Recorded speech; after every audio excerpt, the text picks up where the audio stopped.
My name is John David Scarcliff, and I am the house photographer at the Tobin Center. How did you first get into photography? Um, I guess I started out with just taking pictures of my kids. I guess that's initially how I got into it. How I got into music photography was more of, uh, I had always liked music and whatnot, and the bands that I followed, um, they all seemed to have a photographer in common. I guess image and photography was a real big thing, and I think that's how I initially started to like that. Awesome. That type. With that, like when exactly did you start? Was it kind of like early on in your life, or like when was exactly that point when you found out that photography was what you wanted to do? I mean, I had always been interested in it. I guess when I finally started doing it, it was kind of just a goof. A friend of mine, they had their first show at a club, and I just kind of just took pictures, just because just trying to capture the moment and whatnot. Mm-hmm. And it was just for fun, just because I was there and I had a camera, and I was like, oh, okay, well, I'll just take a couple of photos, and it just kind of started from that. Just whenever they would play, I would take pictures. My friend in the band at the time was, he told me, you're kind of good at this. You should do it.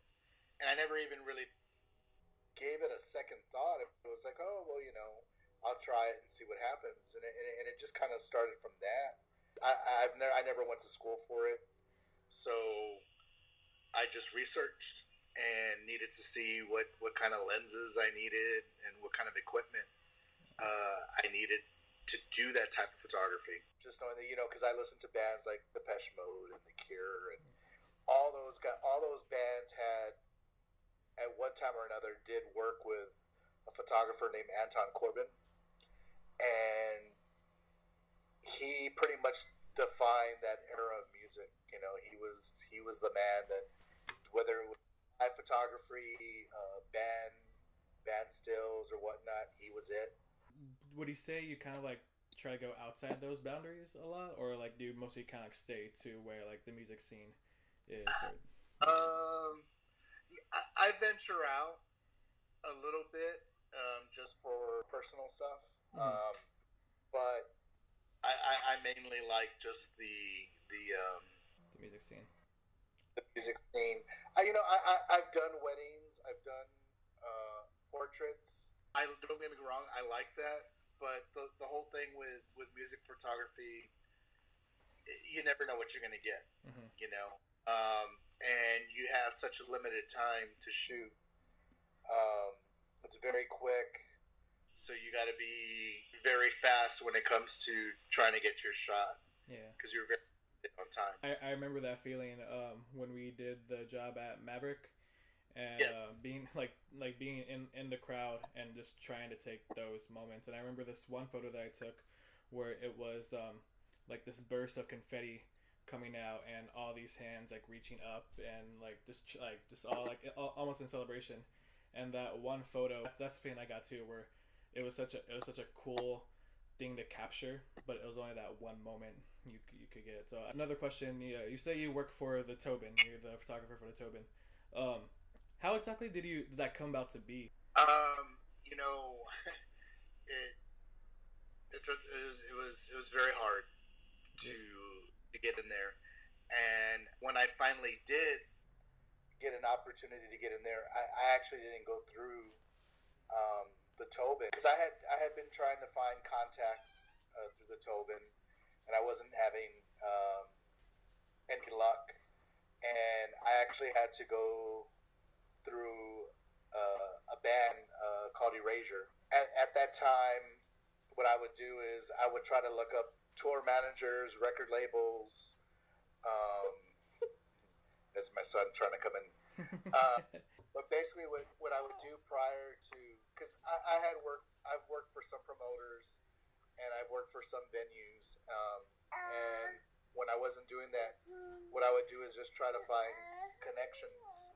Mm-hmm. Yeah, I would just go on the internet, just see who emails and whatnot. I can get either management, tour, whatever. And by luck, I found Erasure's tour manager. I just sent him an email and go, hey, love the opportunity to photograph the band when they come in. Is it possible? I sent him my portfolio, and I really when you do stuff like that, it's 50-50. Mm-hmm. It's either you'll never get a response, or it's like, unless you work for a publication or whatnot, it's usually a no. It's very rare that it's a yes. But I got a response real quick. He said yes. So they liked what they got, and from there it really just took off at that point. They asked me if I could do a few shows here and there, and then eventually it just came to whatever shows they wanted. I had first choice, but that's how it happened. It was just by luck. I found a band management's email address, and then I was able to shoot. They liked my work, and then I was able to use that to get into the Tobin. Do you ever think of ever going out of city or out of state? I'm pretty content with just where I'm at now. I never expected it to get this far. Mm-hmm.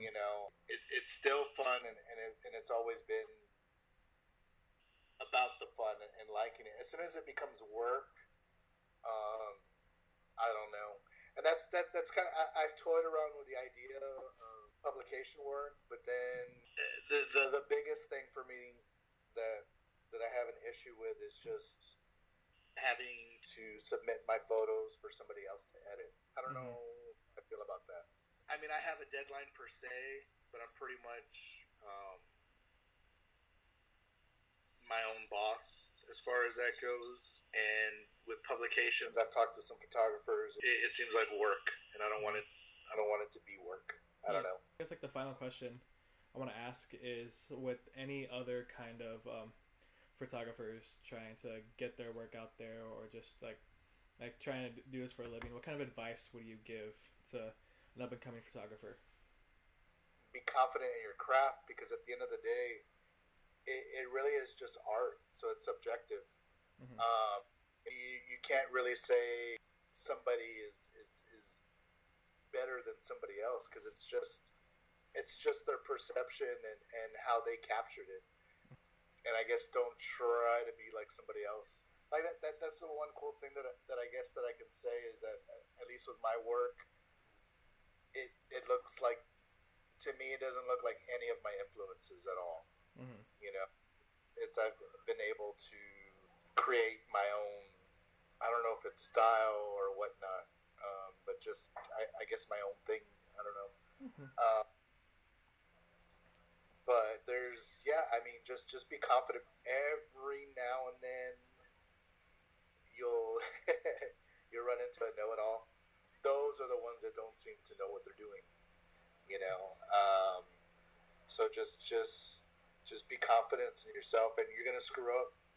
And that's one of the things I like about photography, because even in something that's not perfect, the imperfections make it unique. Awesome. Well, thank you so much, John David. I really appreciate you taking the time out, obviously with your son, to do this interview. But thank you so much. And for people who want to potentially contact you, where should people look?